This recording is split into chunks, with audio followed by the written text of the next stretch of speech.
જય Dwarkadhish, welcome to mini blog. તો બપોર પછી આપણે આવી ગયા હતા ભેં ચારવા। એ ભેં ત્યાં ચરે છે ને આપણે અહીંયા છે ને હોગા હું ભેં ચારવા આવ્યો છું ને આ જગ્યાએ આપણે કોમેડી રીલ શૂટ કરવાની છે। રીલ શૂટ થઈ ગઈ છે ને રીલ શૂટ કરીને જોયું હતા। વિડિયોના ચક્કરમાં ભેં ખેતરની પથારી ફેરવી દે છે। ભાગજે આયુષ, ભાગજે આયુષ, દોડજે, ગયું ખેતર ગયું આયુષ, ભાગજે આયુષ, હળી કાઢ।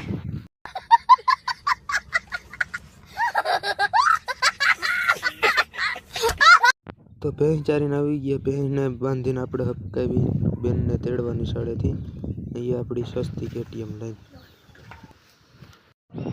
આ હું હજી તો નિશાળની ગેટ બનશે, હજી નથી છૂટા। તો બેનને તેડીને આવી ગયા એટલે હું ઘરે નહીં, હજી અહીંયા ખડની ભારી પડી હજુ ને હજી ખડની ભારી પડી। આ તો હમણાં ઉપાડી લઉં। આમાં તો વજન છે, બહુ વજન છે।